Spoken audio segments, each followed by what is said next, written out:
බෝසත්යන් වහන්සේ පිටත් වුණා තරුණයා රැකියාව කරන්න. සුජාතා ගෙයි දොරකට හිටගෙන හිටියා. නගරයේ හිටපු රජතුමා ප්‍රාදේශීය පාලකයා ඇතා පිටින් එද්දි සුජාතාව දැක්කා. දැක්කහම ඉතින් රජවරු ගැන දන්නවනේ ඔයත් හිත ගිය තැන මාලිගාවනේ. නේ රජුරු ඊට පස්සේ මොකද කළේ? ඇමතිය වේවුවා සස්වාමිකද අස්වාමිකද බලාගෙන. ඇමතියා ගෝව වැඩක් නැහැ රජතුමනි, කසාද බඳපු ගැහණු කෙනෙක් සස්වාමිකයි. නෑ ඒ වුණාට කමන්නේ අපි මොකක් හරි ප්ලෑනක් ගහලා මිනිහා මරලා ගෙන්මු කිව්වා අන්තපුරේට.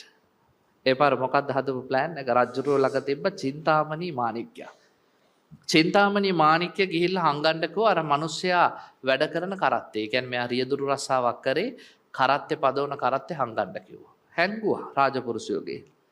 දැන් මහා ගෝසාවක් කළා මාධ්‍යයට දුන්න අද කාලේ හැටියට. නේද? රජතුමාගේ චින්තාමණී මාණික්‍ය නැති වෙලා මුළු රටේම මිනිස්සු දැන් හොයනවා.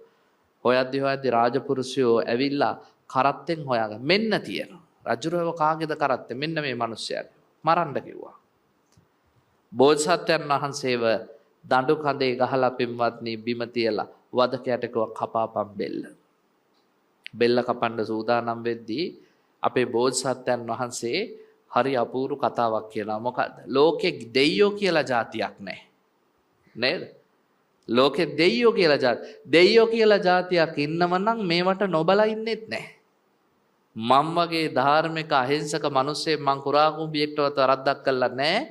දෙයියෝ මේ වගේ තැන්වලදී බලන්න නැත්තම් දෙයියෝ කියලා જાතියක් ඇති වැඩකුත් නැහැ ලෝකෙ ඉඳලා. අපිත් කියනවා නේද? ඔය සමහරු කියනවා දෙයියෝ අපි දිහා බලන්න නැත්තම් වැඩ කොහෙද දෙයියෝ ඉන්නේ? හැබැයි මතක තියාගන්න දෙයියෝ බලන්නේ අපි අවංක නැති නිසා. අපි පට්ටපල් බොරු කරන්නේ අනිත් මිනිස්සුගේ බෙලි කපලා වංචා කරලා කුහකකම් කරලා ඔක්කොම කරලා අපි හරි හොඳ මිනිස්සු විදියට කියන අපි දිහා බලන්න එපා දෙයියෝ. ඒ ආත්මාර්ථකාමී කතා. දෙවිවරු එහෙම හැමෝම දිහා බලන්නේ නැහැ. බුදුහාමුදුරුවෝ දේශනා කළ දෙවිවරු බලන පිරිසක් ඉන්නව මොනවද? තිසරණේ සමාදම් වෙච්ච පන්සිල් පද පහ අකුරටම රකින අම්මා තාත්තට සලකන නේද? ඒ අයට තමයි දෙවියෝ සලකන්නේ. දෙවියෝ ගරු කරන්නේ. එසා දෙයියෝ කියලා જાතියක් නැහැ. ඉන්නව නම් මෙහෙම වෙන්නේ නැහැ කියද්දි සක්‍රය මේක දැක්කා. සක්‍රය පින්වත්නි වහවහ මේ මරණ මංචකයේ තියෙන තැනට ඇවිල්ලා සක්‍ර දේවේන්ද්‍රයා රජුරුවත් එහා පැත්තේ ඉන්නවා. දැන් මේ මිනිස්සයාත් දඩු කඳේ ගහලා රජුරුව අණ කරනවා. දැන් කපන්න බෙල්ල. වදකයා අර කඩුව උඩට උස්සද්දිම සක්‍රය මොකද කරන්නේ?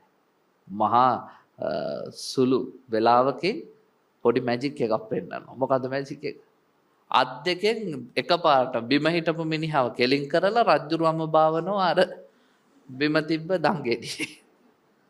සක්‍ර දෙවිවරුනේ එර්දිම කයක් නෙතියේ. අත් දෙක මාරු කරා. මාරු කරාම අරයා කෙලින් වෙනවා. මෙයා නිද කඩුවසප මිනිහා ඉතින් ඒ වේගෙටම ගැහුවා. පටස් ගාලා රජුරුවන්ගේ බෙල්ල වෙන්ගුණා. කැපිලා බෙල්ල වෙන් වුණාට පස්සේ වදකයා දැක්කේ කපලා තියෙන කාගේ? රජුරුවන්ගේ බෙල්ල. වදකයා අඬනවා හොගාලා. සක්‍රය ඒ වෙලාවේ සක්‍ර ස්වරූපයෙන් පෙනී ඉඳලා. ඔන්න දෙවියන්ගේ ඇල්ම බැලන ලැබෙන කාලවල ආචාර්ය. නේද? සක්‍රය සක්‍ර ස්වරූපයෙන්ම පෙනී ඉඳලා කියනවා දුර්ජනයා මැරුණා. දැන් සිල්වතාව රජ කරලා රට පාලනය කරන්න. ඔන්න අපේ ජාතක පොතේ අපිට පෙන්නනවා බොහොම කාමයේ නිසා මිනිස්සු තමන්වම විනාශ කරගෙන සසරේ දුගතියට යන ආකාරය. බුදුහාඳුර ජාතක කතාව අවසානයේදී කියනවා මහණෙනි එදා ඔය සත්පුරුෂ මනුස්සයලා ඉපදුනේ මම. එදා සුජාත වෙලා ඉපදුනේ යසෝදරාවමයි. සක්‍රය වෙලා අපිට පිහිට උනේ ආනුරුද්ධ මහරහතන් වහන්සේ. ඊළඟට කියනවා අර බෙල්ල කපාගෙන මැරිච්ච රජා වෙන කවුරුත් නෙවෙයි දේවදත්තයා. ඕම් සසරෙත් කරපු හතුරුකම්. කාමේ. කාමවස්තු කෙරෙහි ඇතිවන ආස. ඔය ඇත්තන්ට බුද්ධ ආගමේ කොහෙවත් කියලා නැහැ කාමවස්තු පරිහරණය කරන්න එපා කියලා.